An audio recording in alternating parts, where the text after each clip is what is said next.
Hola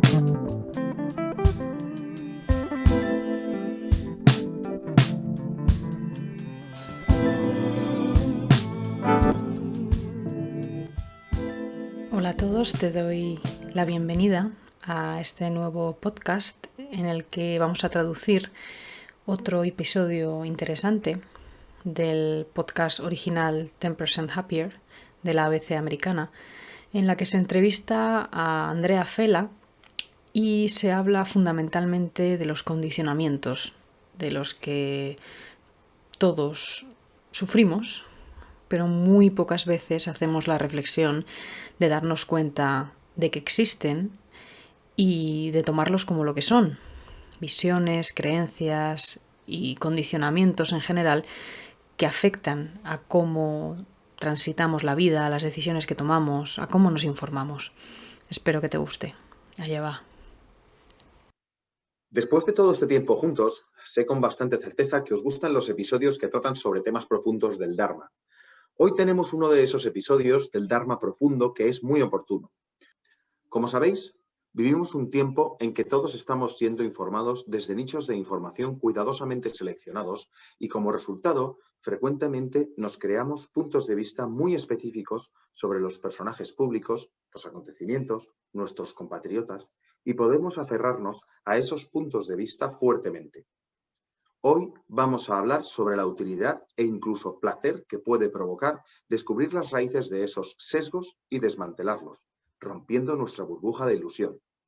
Puede resultar un alivio y una forma de abrir los ojos, de forma que puede cambiar la forma con la que te relacionas contigo mismo y con los demás. Mi invitada de hoy es Andrea Fela. Es una profesora del Insight Medication Center y el Insight Retreat Center en California. Lleva practicando allí desde 1996 y enseñando desde 2003. Tiene una larga trayectoria en retiros intensivos, facilitando una cantidad importante de retiros largos en Estados Unidos y Birmania. Y en uno de esos largos retiros en Birmania, se ordenó como monja durante un tiempo. Ha sido una conversación espectacular con una persona realmente increíble. Espero que lo disfrutéis tanto como lo hice yo. Vamos a la entrevista con Andrea Fela. Andrea Fela, gracias por venir al programa. Te lo agradezco mucho. Es un placer estar aquí contigo y conocerte. Lo mismo digo. Estoy leyendo las anotaciones que recogió mi compañero Samuel antes de esta entrevista y veo que te interesaría hablar sobre los puntos de vista y el engaño. ¿Por qué has escogido estos temas? ¿Por qué son interesantes para ti? ¿Y qué es para ti una perspectiva y un engaño en este contexto? Creo que en este momento, en nuestro país, los puntos de vista están provocando mucho estrés y sufrimiento. Y desde mi punto de vista, me resulta muy interesante analizar la realidad de lo que está sucediendo en el mundo con respecto a las enseñanzas del Buda. Buda habló mucho sobre cómo funciona el sufrimiento, cómo las personas entramos en estrés y momentos de dificultad junto con las herramientas que propone a raíz de analizar la mente humana. Y han pasado más de 2500 años de esto y a pesar de que de todo lo que ha pasado en el mundo, no hay mucho cambio en cómo funciona nuestra mente. Por lo que él dijo sobre cómo funciona nuestra mente y cómo analiza el sufrimiento, estrés y dolor que aflige al mundo aún es válido. Y estoy muy interesada en estudiar este solapamiento entre el mundo real y las enseñanzas budistas aplicadas a este mundo real. ¿Cómo pueden enseñarnos y ayudarnos a navegar las dificultades por las que atravesamos? Y en cuanto al tema del engaño o la ilusión, esta opera en multitud de formas diversas en nuestra mente. Hay una forma básica en la que no somos conscientes de lo que está pasando realmente. Esta es la forma más evidente en que la ilusión funciona. Cuando no estamos realmente conectados con lo que está sucediendo en realidad, es una forma de engaño. No obstante, esta no es la forma más insidiosa en la que se manifiesta. La más peligrosa, podríamos decir, o quizá la más escondida, porque realmente todos sabemos reconocer ese momento de vacío cuando, por ejemplo, estamos llegando a nuestro destino después de haber estado un buen rato conduciendo por la autopista, hasta que en un momento dado nos preguntamos, vaya, ¿cómo he llegado hasta aquí? Nos damos cuenta de que hemos estado perdidos en nuestra propia mente, pero el tipo de ilusión de la que no somos conscientes es aquella situación en la que sabemos lo que está pasando, pero no somos conscientes de que de dónde estamos sacando la información, la forma en cómo estamos interpretando el mundo, etcétera, está condicionada por una perspectiva concreta, que está basada en un punto de vista o en una creencia.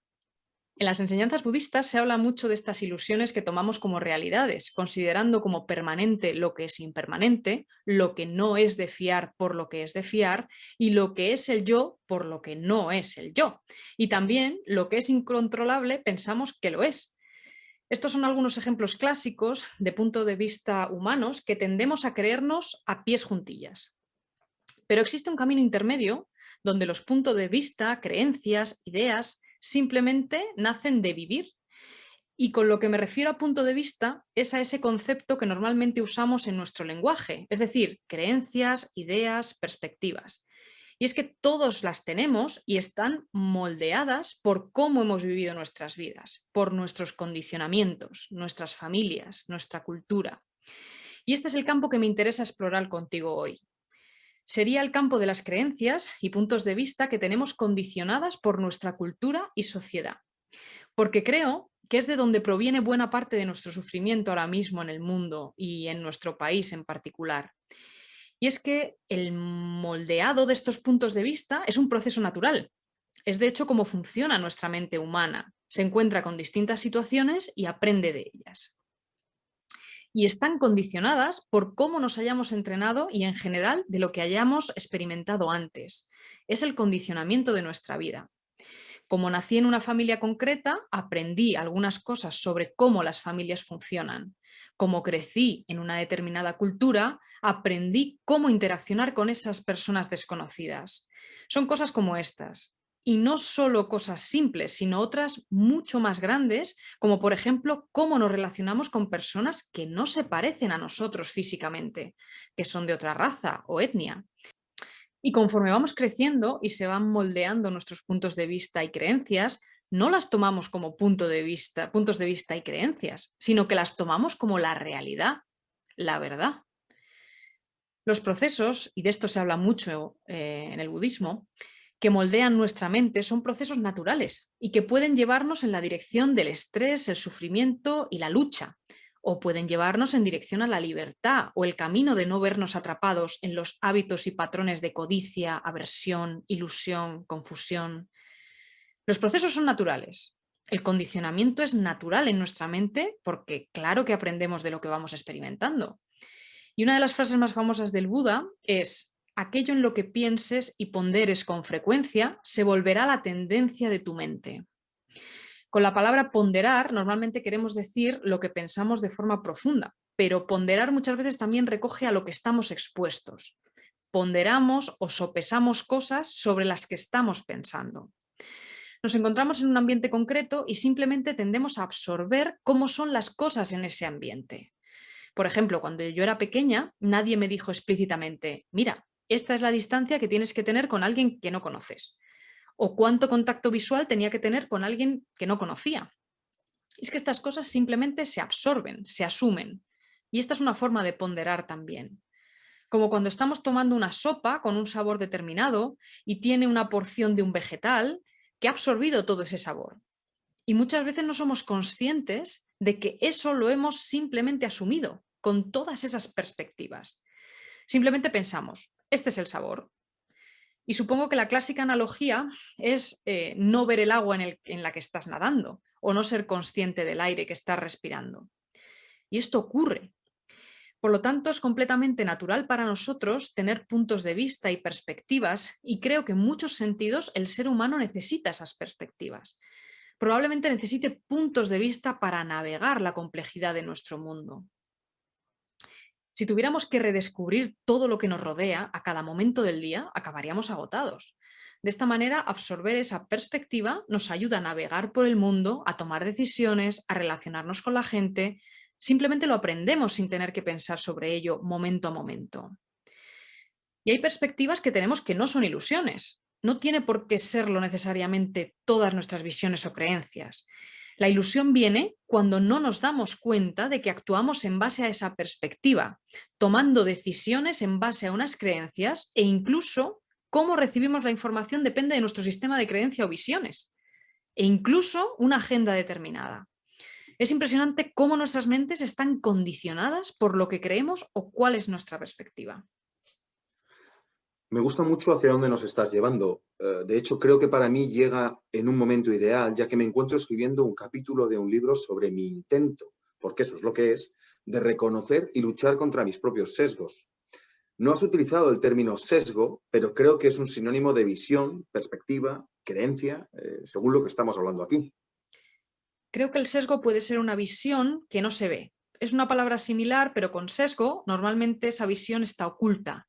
Cuando percibimos el sesgo se convierte en visión, pero esto solo es lenguaje, claro, es muy similar. Entiendo lo que quieres decir y creo que es una puntualización muy buena, ya que el sesgo puede vivir en un plano subconsciente. De cualquier forma, lo que entiendo de lo que has dicho es algo que ha supuesto una revelación importante para mí, que es que puedes intentar ver tu visión y los sesgos que existen debajo de ella y darte cuenta de, oh, vaya, esto es horrible. Pienso realmente cosas malas de otra gente basándome en el color de su piel o su estructura cromosómica o lo que sea. La tentación natural, al menos para mí, es repelerlo como si fuera un vampiro en presencia de ajo, entrando de alguna forma en un sistema de negación o a la defensiva. Sin embargo, tal y como has dicho, podemos verlo como algo simplemente natural en que la especie humana evoluciona formando este sistema de visiones y creencias porque las necesitamos para navegar por el mundo y no encontrarnos con cada situación como si fuera nueva cada 5 minutos. Por supuesto que las cosas pueden ponerse muy feas si no miras de forma sincera y de frente a tus sesgos, creencias y visiones, actuando ciegamente en base a ellos en detrimento de otros seres humanos y probablemente en detrimento de ti mismo. Exacto. Creo que esto que has dicho es muy importante. La vergüenza que sentimos cuando miramos de frente nuestras perspectivas con sus sesgos, sobre todo cuando choca frontalmente con nuestra percepción de nosotros mismos. Y simplemente darte cuenta de que existen es una situación mucho mejor que ignorarlo. Cuando no sabemos lo que está pasando, actuaremos en base a estos sesgos. Cosas saldrán de nuestra boca y nos preguntaremos, ¿de dónde sale eso? Conforme nos vamos dando cuenta de, oh, esto es simplemente mi visión o mi sesgo que ha estado escondido ahí abajo, pues tenemos más oportunidades para elegir. E incluso podemos ver en esta situación cuando el sesgo está funcionando, cuando esta visión del mundo está actuando y que nos afecta en cómo percibimos ese mundo. Y las visiones no son solo visiones, vienen con mucho equipaje. Ver que hay diferencias entre las personas, discriminando que existen estas diferencias entre las personas, es como funciona parcialmente nuestra mente. Esto es distinto que cuando la visión se convierte en sesgo, cuando atribuimos nuestra visión e ideas sobre, por ejemplo, lo que son capaces de hacer esas personas que son diferentes o cómo son sus vidas. Normalmente no hacemos ese trabajo porque es simplemente muy doloroso ver lo horrible que soy como persona y esto muchas veces hace que nos cerremos, nos paralicemos y no queramos seguir mirando. Sí, completamente. Y ver eso también está condicionado. Alguien me preguntaba el otro día, ¿el condicionamiento es natural o secundario a un proceso de educación? Y lo que respondí es que el proceso de condicionamiento es natural. Que seamos seres condicionados es naturaleza. Sobre lo que estamos condicionados es nutrición. La sopa de la que bebemos, los sabores que captamos, es educación. Pero el hecho de absorber los sabores es completamente natural. Es humano, es natural que absorbamos los sabores en los que estamos. Para mí es muy importante saber esto, me ayuda a navegar el tremendo desastre en el que estamos todos metidos. Y claro que la mente tiene este mecanismo y ha absorbido este sabor que lleva tanto tiempo cociéndose en mí. No puedo tomarme como algo personal tener ese sabor, no es nuestra culpa, pero sí es nuestra responsabilidad saber que lo tenemos. ¿Y qué es eso? Un sabor de la experiencia, no la verdad absoluta, que es simplemente el sabor que cogemos del estofado en el que estamos y asumimos que las cosas son así. Nuestras ideas y visiones sobre algunas cuestiones, como de dónde viene el racismo, el sexismo, el ajeísmo, vienen de un condicionamiento social en la que nos creemos la visión que tenemos sobre determinados sexos, grupos sociales, razas y sus capacidades y sobre quiénes son. Simplemente los absorbemos y no es culpa nuestra, porque nos hemos cocido ahí, pero es nuestra responsabilidad ver que viene de ese estofado en el que nos hemos cocinado. Y es que hay más sopas ahí fuera, hay diferentes sabores y posibilidades que otras personas, otras poblaciones han absorbido a su vez como ciertas y son completamente diferentes a las nuestras. Cuando no vemos que estamos condicionados, es una visión en la que actuamos como si fuera verdad, como si fuera como es el mundo en realidad. Frecuentemente estas visiones no crean sufrimiento por ellas mismas. Por ejemplo, cuando vivimos y estamos en el estofado que nos haya tocado, sin salir de ahí, pues no hay ningún conflicto, no hay sufrimiento. Pero cuando se desafían nuestras visiones, porque por ejemplo conozcamos a alguien con una perspectiva distinta, ahí es cuando nuestra visión particular nos hace sufrir. Ese puede ser un buen momento para ser curioso, en lugar de meternos en nuestra trinchera, donde pensamos que su visión está mal o es mala, que no debería ser así, metiéndonos en si es culpa mía o suya. La respuesta ideal sería, anda, este parece un nuevo sabor, veamos qué hay aquí. Si podemos reconocer que nuestro sabor no es el único, eso creará unas condiciones en las que estaremos más predispuestos a querer conocer otros sabores de fuera. Lo primero de todo es reconocer que esto existe, que tenemos visiones particulares condicionadas, y no solo yo. Y esto es algo a lo que animo a la gente a hacer. Cuando te encuentres sufriendo por algún motivo en tu vida, hay una visión que está operando dentro de ti, aunque no la veas claramente. Es una enseñanza básica del Buda, del origen dependiente, entre comillas. Es una descripción de cómo nuestras mentes crean la lucha, el estrés, el sufrimiento. Y esta es la ignorancia. Y no es la ignorancia del no saber, sino la ignorancia de no entender que siempre operamos desde una visión que tomamos como cierta, pero que no siempre está alineada con cómo es el mundo en realidad, en particular en relación con la naturaleza impermanente, no fiable, ausente del yo e incontrolable del mundo. Tendemos a manejar visiones que niegan esta impermanencia, no fiabilidad, ausencia del yo e incontrolabilidad del mundo. Así, esta ignorancia da forma al sufrimiento que ocurre y es un axioma básico en las enseñanzas budistas. Por lo que cuando estamos sufriendo, hay alguna de estas visiones trabajando. Cuando nos encontramos con el sufrimiento, es útil examinarlo. Y sé que has tenido en el programa varios episodios sobre atender algunos sufrimientos que estamos viviendo en estos tiempos, como la ira, la frustración, la ansiedad. ¿Podemos simplemente estar con ello? ¿Podemos conocer de verdad a la ira, a la ansiedad? Esto supone una práctica de mindfulness básica. ¿Podemos estar realmente con lo que está ocurriendo? Y esto es muy útil. Y otra pieza de este puzzle, de cómo estas emociones emergen, es que por debajo están ancladas a creencias, a visiones, a actitudes relacionadas. Cuando estamos sufriendo debemos no solo darnos cuenta o sentir directamente lo que nos hace sentir, generalmente mal en sus diversas variantes, sino ser curiosos y preguntarnos. Y es cierto que hacernos preguntas no forma parte de la práctica pura de mindfulness, pero uno de mis maestros nos enseñó a través de la formulación de preguntas, siendo realmente útil para mí. Es peligroso hacernos preguntas en la práctica porque fácilmente podemos perdernos en pensamientos, pero se plantea como formular la pregunta, dejarla posar y seguir estando atentos momento a momento a la experiencia. El hecho de simplemente dejar caer la pregunta sin intentar darle una respuesta frecuentemente orienta la mente hacia ver cosas desde otra perspectiva. Es como usar una visión distinta, en definitiva, para intentar ver las cosas más profundamente. De manera que plantear la pregunta cuando hay sufrimiento, ¿qué me estoy creyendo ahora mismo? Pues puede ser una herramienta muy útil para saber de dónde vienen las emociones. Podemos obtener o no respuesta. Algunas veces, cuando me hago estas preguntas, nada surge y simplemente la dejo ahí y sigo estando en el presente, atenta.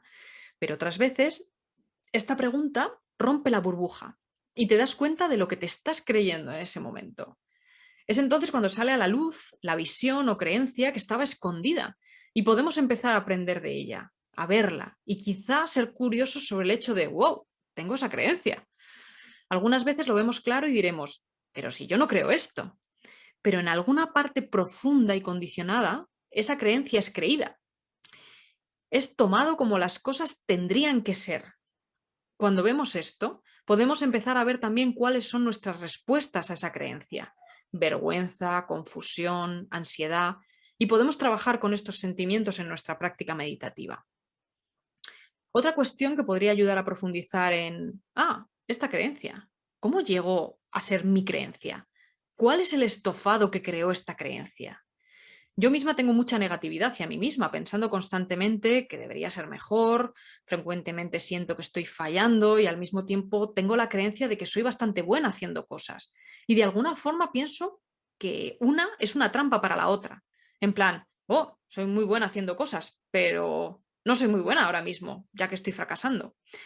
Es importante observar esas creencias contrarias y tener curiosidad sobre de dónde vienen estas creencias y ver cómo frecuentemente en mi vida mi identidad ha girado en torno a tener éxito, por ejemplo. Y por supuesto que no puedo siempre tener éxito. Esto es natural.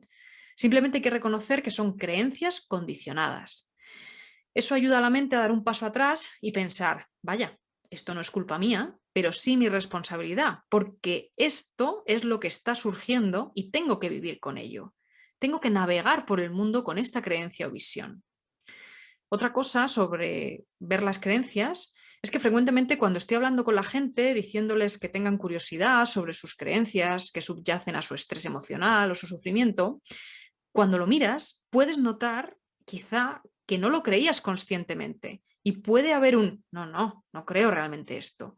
Pero hay algo en nosotros que sí lo cree. Frecuentemente le digo a la gente que no trate de desmentir sus creencias, sino aprender que esto es lo que está siendo creído en este momento, porque esto es lo que rompe la burbuja del engaño. Ya que el engaño es cuando no vemos la visión o creencia como lo que son. Cuando lo vemos por lo que son, rompemos la burbuja del engaño. Podemos ver, de hecho, la visión como una forma a la que estamos acostumbrados. Cuando sabemos que es una visión, podemos reconocer que estamos perfilados por ella, que vamos a tomar la información desde esa perspectiva, que vamos a actuar en base a esa perspectiva y de esta forma podemos mitigar el impacto que tiene esa visión en nosotros. A veces podemos tener una visión o creencia como, oh, vale, este punto de vista me resulta útil ahora mismo y lo voy a usar. Por tanto, la creencia como tal es muy útil, pero ver qué la ha condicionado o cómo ha tomado esa forma es lo realmente clave para entender las emociones que afloran después, como la vergüenza que sentimos cuando las vemos claramente y nos damos cuenta de que no están alineadas con nuestros deseos más profundos. Este es el segundo punto que exploro en la práctica cuando veo una creencia concreta que está modelando mi experiencia y reconozco. Vale, esto está condicionado, es natural. Por supuesto que es así, porque fíjate en la sopa en la que me crié durante toda mi vida. Por supuesto que esto tenía que suceder. Unas veces está muy claro, sin más, y otras veces uso las palabras que me enseñó mi maestro, como esto es natural. Y para mí esto traduce la forma natural en que funcionan nuestros sistemas, igual que crecen los árboles porque un día se plantó una semilla, se dieron las circunstancias, se regó, creció porque tenía las condiciones para crecer y por eso esa visión o creencia está ahí. Y este pensamiento me suele traer mucha autocompasión. Para mí es una gran vía hacia la compasión, tener la sabiduría y enseñar que esto está condicionado. De alguna forma, la sabiduría y la compasión en nuestra práctica la nutren enormemente.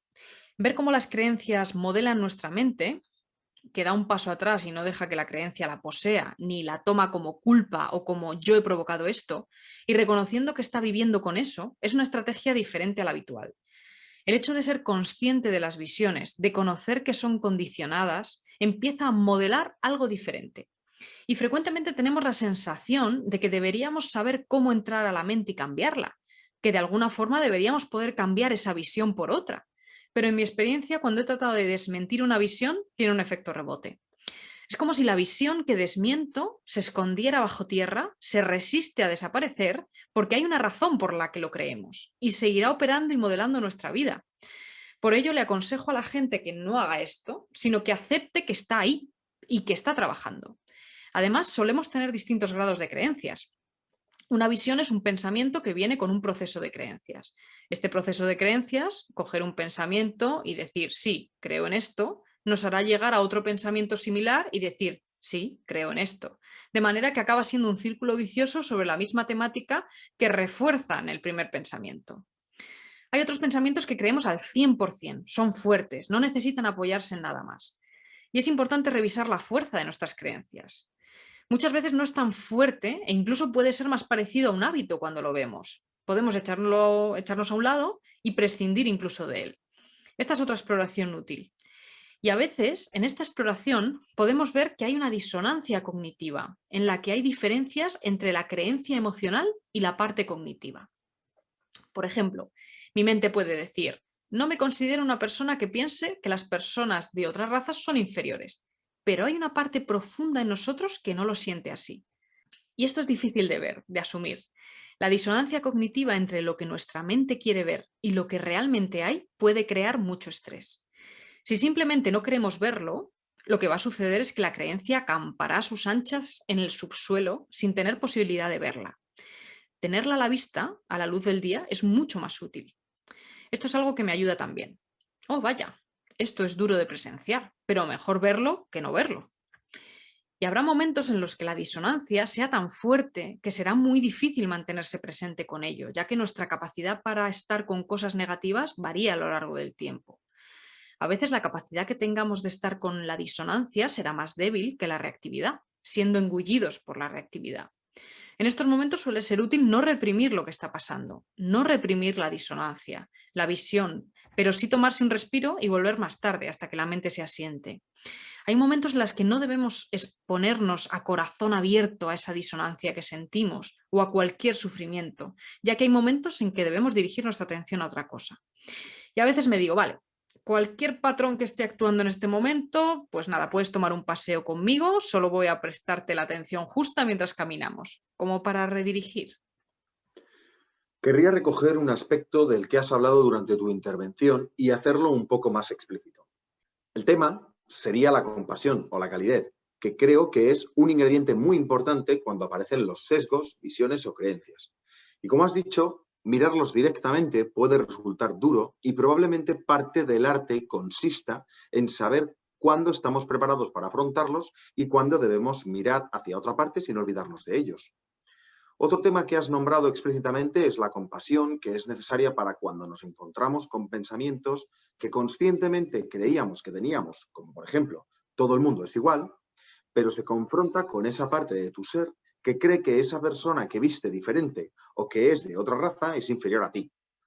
Un enfoque útil para trabajarlo es traer compasión en la que me puedo decir que yo no tengo la culpa de sentirme así, porque es natural. Es parte de cómo reacciona la mente cuando se ha desarrollado en una sopa particular. De esta manera, nos invitas a incorporar esta práctica a nuestra práctica formal en la que de forma consciente nos damos cuenta de nuestros pensamientos sin rechazarlos ni alentarlos, sino simplemente observarlos tal y como son. ¿Qué pasa con una práctica explícita de compasión o de amor bondadoso? ¿No creamos de esta forma nuevas creencias, visiones o sesgos? Sería como reprogramar el cerebro, al menos así lo veo yo. Completamente. Y para muchas personas es una puerta de entrada para sentirse más calmados cuando hacen estas prácticas, pero varía de persona a persona. Para mí, mi acceso a la compasión es la práctica de mindfulness. De alguna forma, con las prácticas de compasión y amor bondadoso, estás poniendo diferentes pensamientos en tu mente de forma deliberada. Que seas feliz, que puedas encontrar la paz y la alegría, que puedas tener salud, que puedas estar libre de sufrimiento.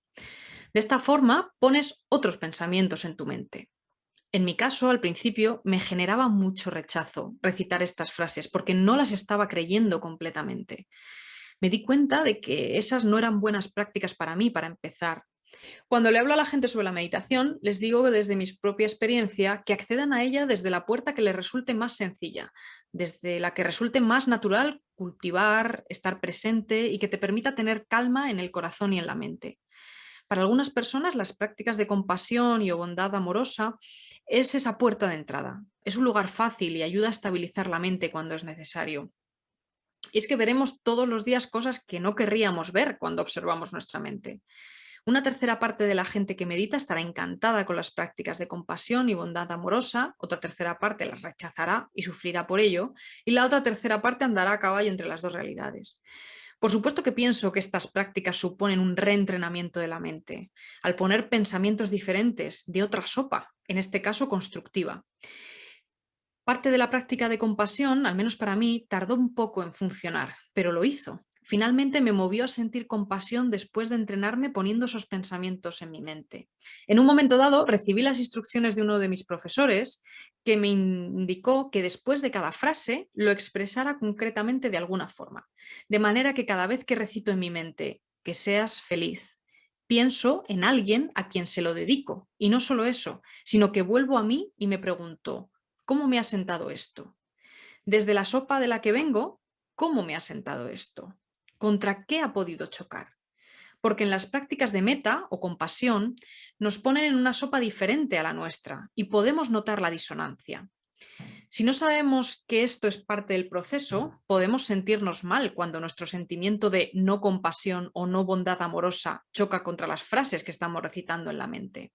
Entender que estas prácticas nos dan un nuevo condicionamiento que naturalmente van a chocar con otros condicionamientos que ya tengo es crucial. Un maestro me dijo que la práctica de meta era como pasar un imán meta por mi corazón y lo que hacen los imanes es rechazar lo opuesto. Cuando ves que surge lo que no es meta, mientras estás haciendo práctica de meta, te das cuenta de que es justo lo contrario de lo que estás cultivando. Cuando lo intentamos retirar es cuando eso está presente y puede ser visto. Por esto creo que las prácticas de compasión y bondad amorosa son otro mecanismo para desenterrar nuestras visiones, creencias y sesgos escondidos. Por eso es importante cuando estamos trabajando en este campo volver a nosotros y preguntarnos, ¿cómo me ha sentado verbalizar este deseo? Y si nos damos cuenta de que hay disonancias, es posible que podamos ver en ese momento algunas creencias escondidas por debajo de la superficie. Estoy completamente de acuerdo y he tenido la misma experiencia yo mismo. Y me he visto frustrado al intentar enviar deseos de compasión o el bien para mí o para otra persona y a la vez teniendo pensamientos homicidas como si fuera un fracaso. Y creo que es un malentendido. La metáfora del imán ha sido estratosféricamente útil para mí. He tenido durante años mucha dificultad para hacer este tipo de prácticas compasivas y de bondad amorosa, pero después de estar los últimos años explorándolas, me he dado cuenta de que cuando siento momentos de crítica, malos deseos o lo que surja mientras muevo este imán compasivo por mi corazón, no solo me permite ver las sombras de mi mente de manera consciente, sino que por el hecho de estar haciendo más intensamente estas prácticas, mi mente se llena de calidez. Ya no es un falso análisis frío de esto es natural, no te preocupes, sino que acojo esas partes negativas de mí como estas perspectivas están aquí para protegerme. ¿Puedo abrazarlas en lugar de revolverme contra ellas porque no me gustan? Completamente. Buena parte de nuestro sufrimiento viene de nuestro propio cuerpo que está intentando protegerse. Y en la misión de protegernos, muchas veces acabamos en todo este lío.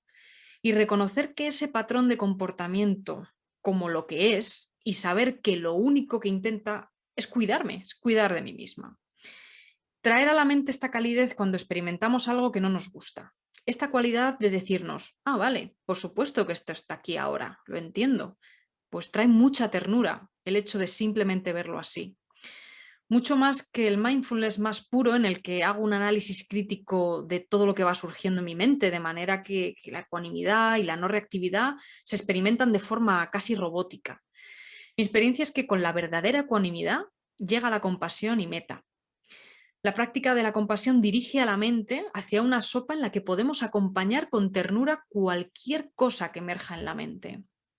El sabor de la ternura está conectada con la compasión, pero cuando la mente está en ese lugar de no reactividad, el Buda frecuentemente hablaba de la libertad de la mente llega con la ausencia de, no la presencia de, la codicia, de los engaños, de la aversión.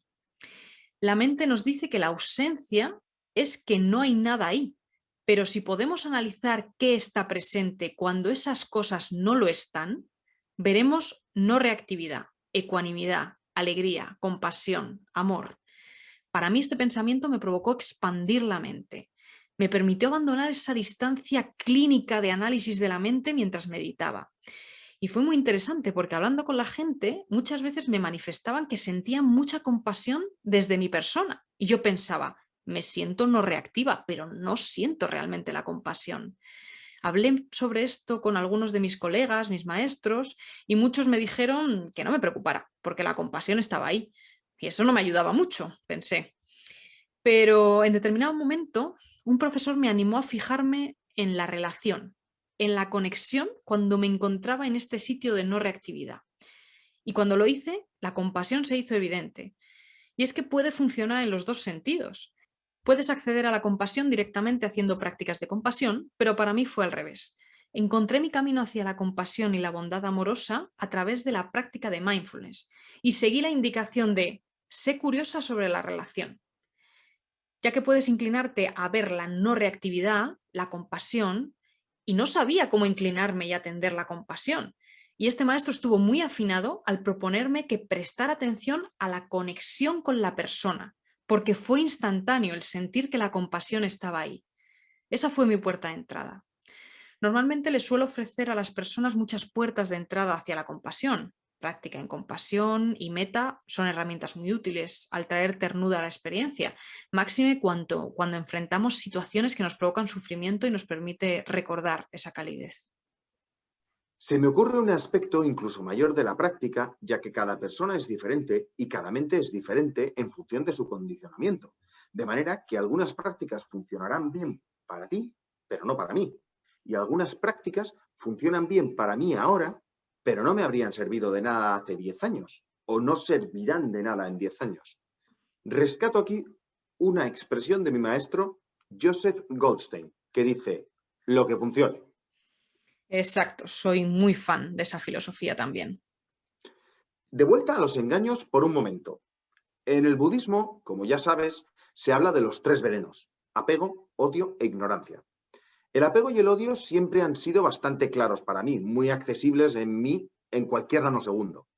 La ignorancia siempre me ha costado y me he preguntado qué quiere realmente decir. Y creo que el primer gran engaño o fuente de ignorancia del Buda es la creencia de que somos egos sólidamente separados entre nosotros. ¿Es así? Creo que él apuntó tres fuentes de ignorancia fundamentales. Esa es una de ellas, la de tomar como uno mismo lo que no es uno mismo. Tendemos a atribuir una cualidad del yo a este proceso de mente-cuerpo. Es humano. Es muy raro el humano que no tiene una sensación del yo, de su ser, y se lo cree. Este es un aspecto del engaño.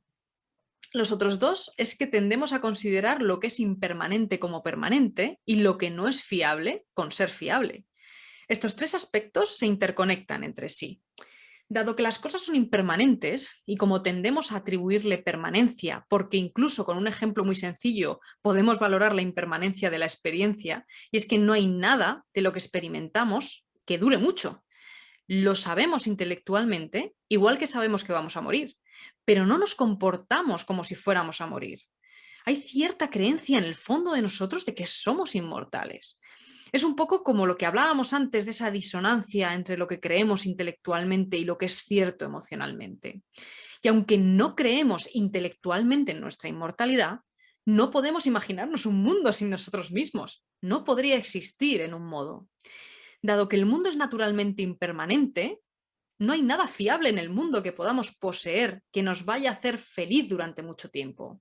No hay nada material que podamos obtener, poseer, mantener, que nos vaya a hacer felices por el resto de nuestra vida. La realidad es que obtendremos algo que nos hará feliz durante un tiempo, pero se acabará y nos meteremos en el círculo de querer encontrar otra cosa que nos vuelva a hacer felices, que a su vez se acabará y así sucesivamente. Y de alguna forma, la sensación del yo consiste en navegar por el mundo buscando cosas que nos hagan felices.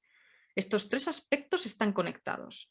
Las enseñanzas sobre la ausencia del yo son enseñanzas fundacionales del budismo, pero también ha de haber un entendimiento de que las revelaciones que nos llevarán a dejar ir la aversión, el apego y la ignorancia pueden venir del reconocimiento de la naturaleza impermanente de la experiencia, de la no fiabilidad de la experiencia o de la ausencia del yo en esa experiencia. Creo que son tres burbujas de ignorancia con las que trabajamos. Y si explotamos una de ellas, al final explotarán las otras dos de alguna forma. Yo le llamo a esto el nivel de la ignorancia humana. Tenemos estas firmes creencias de que las cosas son permanentes y fiables y de que yo existo de una forma estable y sólida. Y de hecho, esto último es una declaración de la permanencia encarnado en mí. Nos atribuimos una permanencia a nosotros mismos. Y nadie en el mundo va a compartir estos engaños tan profundos con los que vivimos. Porque las ilusiones, creencias, visiones, perspectivas de las que hemos estado hablando aquí hoy se mueven en un nivel intermedio. Los procesos para desenmascararlos son similares en términos de cómo funcionan. De hecho, el hecho de tomar como permanente lo que es impermanente es una visión, es una creencia. Funciona de la misma forma que las otras que hemos estado viendo. Son hábitos de la mente tomar lo impermanente como permanente, lo que es uno mismo por lo que no es. Nuestro sentido del yo está fuertemente condicionado por nuestro ambiente social, por nuestro condicionamiento. Y muchas veces es mucho más útil mirar no tanto esos niveles tan profundos, sino las creencias condicionadas que operan en esa capa intermedia, que luego llegarán sin duda a la profunda mediante la investigación con las preguntas de ¿cómo se ha creado esta creencia de yo misma? ¿Cuál es la sopa que la ha condicionado? Esta capa es mucho más accesible para empezar a ver lo que está pasando. Y el engaño es, de nuevo, tomar tu visión como la verdad sin ver que es una visión en realidad. Cuando tomamos lo que no es personal como personal, no vemos lo que está pasando en realidad. Lo has mencionado ya, pero me gustaría enfatizar algo. ¿En qué nos va a beneficiar hacer todo este trabajo? Porque es realmente muy duro.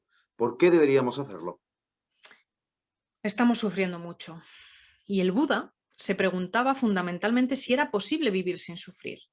Cuando salió de su palacio, vio sufrimiento por todos lados. Envejecemos, enfermamos, morimos, el sufrimiento de nuestra cultura, de nuestra comunidad, nuestra familia.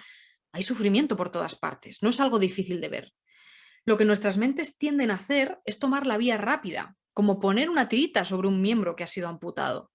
Intentamos hacer algo que nos haga sentir mejor en ese momento y nos hace sentir bien durante unos instantes, pero entonces nos vemos en la tesitura de tener que buscar lo siguiente que nos haga sentir mejor.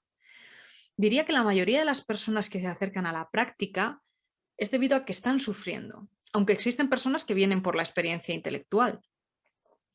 El punto de reflexión que hizo el Buda durante su camino fue: ¿alguien conoce una o dos formas para evitar el sufrimiento?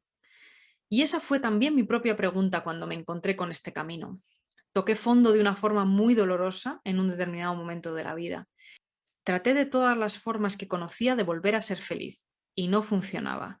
Y me preguntaba si alguien tendría la respuesta de cómo navegar todo lo que me estaba pasando. En ese punto tuve la suerte de que una amiga me envió un libro sobre prácticas budistas. Y la primera cosa que aprendí de ese libro es: date cuenta y ocúpate de tus estados mentales. Y es que en ese momento de mi vida estaba dominada por la ira. Estaba tan enfadada por una situación concreta. Estaba tan enfadada que estaba congelada y no era funcional. Y lo que me decía ese libro era: mira la rabia, tienes que estar con la rabia. Y no tenía ni idea de cómo iba a funcionar eso. Pero como realmente había tocado fondo, aunque no supiera lo que iba a pasar y como mi amiga me lo había recomendado y ella creía que podría ser útil, lo hice. En pocas semanas llegué a la clara conclusión de que efectivamente era útil. Puede resultar muy difícil entrar de alguna forma, ya que para mí fue cuando no podía estar más abajo. De hecho, yo conocía mindfulness desde hacía 15 años, pero no lo había comenzado a practicar porque no estaba sufriendo lo suficiente probablemente. Creo que todas las personas que comienzan con la práctica pronto pueden empezar a notar un sabor distinto a la hora de navegar su mundo o hacerlo desde otra manera, desde sus propias mentes. Hay un cambio de puedo ver la ira, desde dejarme llevar y creer fielmente todo lo que me está diciendo la ira. De hecho, yo entendí pronto que había muchos pensamientos y creencias debajo de esa ira. Y la creencia era que la ira me iba a ayudar a mí a que la otra persona se sintiera mal. Y lo que me estaba perdiendo dentro de esa creencia es que me estaba haciendo a mí misma miserable. Y fue a través de mindfulness que pude estar con la rabia y ver cómo me estaba haciendo mal a mí misma sin tener ningún efecto hacia la otra persona. Este cambio de mentalidad llegó en 2 semanas aproximadamente y pasé a ser una persona funcional poco a poco de nuevo. Lo entendí rápidamente. Incluso hubo un momento en mi vida, creo que 2 meses después de comenzar la práctica, que ni siquiera estaba interesada en meditar en ese momento. Simplemente observaba mi mente en el día a día, mirando a la ira cuando surgía. Y en un momento dado vi cómo caía un patrón mental que me llevaba a la ira y lo podía ver antes de enfadarme. De manera que mi mente podía liberarse del enfado antes de enfadarme. En el momento en que venía a mi mente la persona con la que estaba enfadada, podía ver cómo mi mente pensaba y tendía a ir contra esa persona con ira. Pero mi mente aprendió que la ira es sufrimiento, en base a la observación de la mente que había estado haciendo y que esa no era una buena dirección, por lo que simplemente la dejó ir. Y para mí fue una inspiración darme cuenta de esto. Yo no hice nada para que la ira se fuera, simplemente se fue. Y ver esto cambió mi vida. Simplemente ver y estar con la ira durante los 2 meses previos había favorecido que mi mente simplemente la dejara marchar. Entonces, cuando preguntas, ¿qué hay en todo esto para nosotros? ¿Por qué lo hacemos? Pues cuando notamos estos distintos sabores o posibilidades, la mente comienza a aprender que hay múltiples caminos hacia la felicidad, que son distintos, de intentar conseguir una cosa y la siguiente y la próxima, para intentar conseguir esa felicidad y liberarnos de las cosas que no nos gustan. Podemos notar la diferencia cuando simplemente estamos con lo que toque en ese momento, sea el patrón que sea, sin tener que dejarnos llevar por él. Se vive además con cualidades diferentes, tanto en el cuerpo como en la mente. Y es posible que la reactividad, en forma de ira o no, no se vaya instantáneamente, pero se genera algo de espacio alrededor de ella. Y hay un entendimiento de que existe una forma más profunda de autocuidado. En muchas ocasiones es muy difícil practicar, muchas veces es muy duro mirar todas estas dificultades, pero cuanto más practicamos, más sabores vamos percibiendo de hay otra forma. Y esta forma, conforme vamos practicando, se convierte en la forma. De hecho, muchos estudiantes me cuentan que quieren dejar de practicar, pero no pueden hacerlo porque se dan cuenta de que cuando ignoran algo, cuando no lo miran bien, se sienten peor. Y creo que fue Joseph Goldstein quien inventó la metáfora de la bola. Y es que nosotros estaríamos dentro de la bola, al fondo de la bola, intentando llegar a la parte superior trepando por los lados. Y realmente es muy duro estar con nuestras experiencias cuando son difíciles y nos sentimos dentro de la bola, constantemente resbalando y volviendo al fondo. Pero hay un momento en la práctica en que la bola se da la vuelta. Y entonces también es duro porque quieres quedarte ahí arriba, pero no puedes porque vuelves a resbalar hacia el fondo. En determinado punto de la práctica, la mente está constantemente oscilando entre lo que ocurre y nuestro intento de no tratarlo con aversión, apego o ignorancia, porque sabe que no es lo mejor para alcanzar la felicidad, porque nota el sufrimiento mucho más claramente que se genera cuando nos creemos nuestras creencias e ilusiones. Empezar es duro. Es un reto empezar a observar nuestra mente. Es muy doloroso. Y creo que las enseñanzas budistas sobre el condicionamiento nos pueden ayudar a simplemente estar ahí, observando, con herramientas como la compasión. Lo que hay para nosotros es que conforme vamos avanzando en la práctica, podremos notar sabores de estar completamente inmersos en el bienestar o en la práctica de compasión, tomamos la calidez que rodea todo lo que ocurre. Tomando estos nuevos sabores, le enseñamos a la mente de que hay otros caminos para alcanzar más paz y serenidad en nuestras vidas. Parece que hay que tener un encuentro con el sufrimiento, como el Buda, y tener curiosidad para iniciar las prácticas. Hay una o dos formas de poder liberarme del sufrimiento y tienes que tener contacto con algunas enseñanzas que te indiquen el camino de salida, porque es raro que uno mismo encuentre el camino por él mismo. Yo recibí un libro que me dijo, mira la rabia, y sin saber qué iba a pasar, pronto me di cuenta de sus beneficios. El encuentro con el sufrimiento combinado con las enseñanzas puede despertar nuestra curiosidad. Y para mí fue también tener fe en mi amiga. Y a veces iniciar el camino es simplemente cuestión de fe. Alguien dijo que podría ayudarme. Y una vez que empezamos, según mi experiencia, no tardamos mucho en poder reconocer todos los beneficios, que son los que nos hacen seguir, claro. Casi todas las personas que practican y que vuelven a encontrarse con un momento difícil en sus vidas, prefieren que creen que estarían sufriendo mucho más si no fuera por la práctica. Y les refuerza tener ese conocimiento adquirido para navegar lo que toque en este momento. Realmente he disfrutado mucho este tiempo contigo y aprecio que hayas venido a responder preguntas y hablar conmigo. Antes de que cerremos la entrevista, para quienes quieran saber más sobre ti, ¿dónde podríamos hacerlo?